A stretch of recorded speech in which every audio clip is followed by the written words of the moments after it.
How's it going, guys? Man, I wish. I'll have to maybe see if I can make a video with that instrumental. I was listening to a song by someone named Axel, and the beat was just amazing.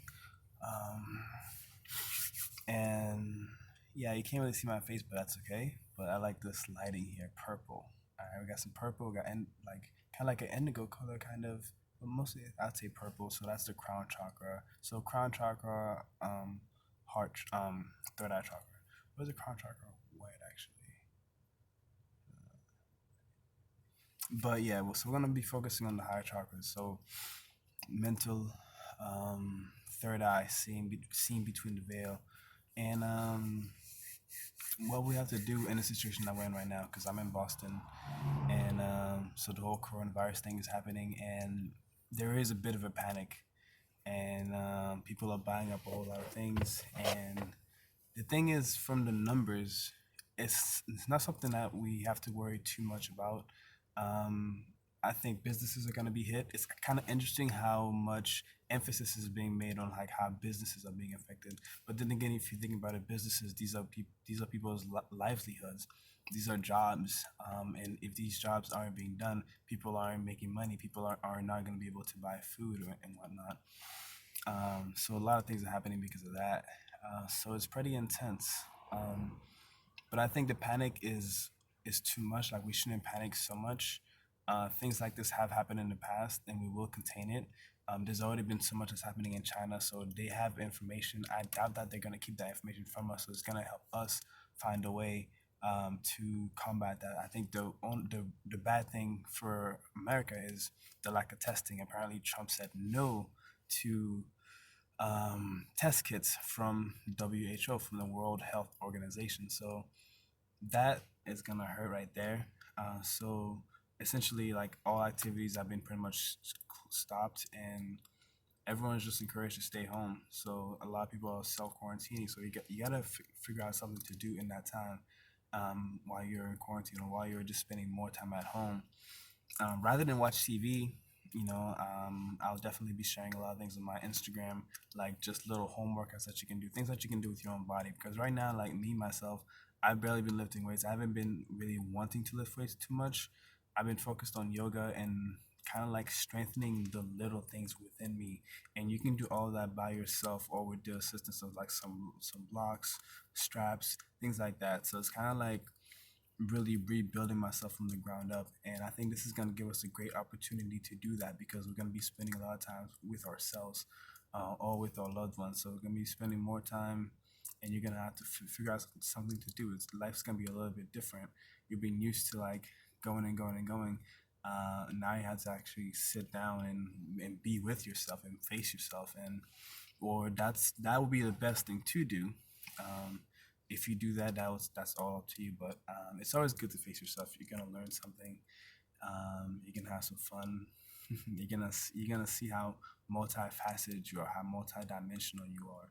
There's so many different yous inside of you. You're a whole universe, man.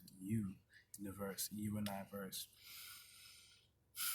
You are a whole entire universe. You're a deep. You're a deep brother, sister. You're a deep. We're all deep, like the ocean. They say that no matter what part of the ocean that you take, any part of the ocean has the blueprint for the whole ocean itself. So you are part of it all. We're all connected. This is a beautiful experience. So yeah, let's take this time to really ground and go within ourselves, um, and just sit down to meditate, do some stretching, like really get into your body. I'll be showing you guys, like I said, I'll be sharing some videos about some things to do, and I'll be sharing like the yoga guidelines, because the yoga guidelines are gonna be very important. If you follow these guidelines, you're gonna have a better yoga journey. And yeah, and I'm gonna be trying to do some online things, so we'll see what happens with that. Because since everyone's gonna be not meeting in public, online will be the way to go. And I've learned a lot of things about yoga that I would love to share, a different view of yoga than is what's being shown out there. Really taking it slow, like really taking it like real slow. And honestly, that's kind of really how I like it now. I like taking yoga slow. Because one thing in life I've learned recently that kept coming up for me was like I kept asking myself like why am I like always feeling like I need to be doing something? Why can't I take it slow? Why can't I slow it down? Why am I wasting my energy? You know? And yoga, the yoga principles take care of that. Actually, it's amazing. This yoga practice, and it's not a religion. It can be tied to religion, but it's not a religion. And when you really look into the history of it, which I will be sharing, I think it would help a lot more people get into yoga more and get more out of it. Because the spiritual aspect is very important and it's often left out. Pranayama is often left out as well.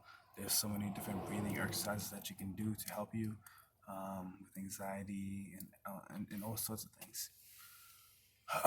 Like in warming the body and just like relaxing. So yeah, I've been doing a lot of work on myself and getting closer to my body, and it's a beautiful thing. Your body is magical. Some of us are fascinated by cars. We're fascinated by cell phones. We're fascinated by things that we've created, and it's beautiful. We are God. God created us, and we're gods as well. When in His image, so if He created us, we have the power to create as well. So we go on to create worlds ourselves, right? And who said that the world that we're living in now isn't just another world created by other versions of us? And then the path goes on and on and on. Because when you look into layers and layers upon layers, it's all the same. It's just bigger, bigger, smaller, smaller, but it's the same parallel universes. That's how like that would work. That's like a simple way of saying it, but like, as we'll probably never understand exactly how it works. Just how we still don't really truly understand how water works. Like we might know the chemicals and components and everything like that, but by knowing that, can we ourselves create water? No, we cannot create water. It literally comes out of the ground. It literally comes out of the ground. Like the everything that needs to sustain life just comes out of the ground, and it's just all around us, and we live in it, and we act like we live in some boring world, and we're being satisfied with just a typical, grow up, go to school, get a job, build a family, and do that, and then die and bury yourself, and then just keep that going, and we don't question how magical the world that we live in truly is. And a lot of that's happening because we're destroying nature, and then and instead we're putting shopping malls. We're being very gluttonous, like whew. So yoga has so many principles. Like if more people get into these principles, see how it works, and face themselves and see the connection to source, they have no choice but to change. Yoga is powerful. It's powerful, and I'm happy to be able to share it with you. So keep up with me on Instagram and YouTube, and yeah, I'll let you know where I'll be sharing these classes. Thank you, man, woman, whatever you go by. I love you. Thank you for watching. If you like this video, don't forget to subscribe, and of course share this video with anybody that you think that will need, that could find some use for it. And yeah, I'll see you guys in the next one. Peace.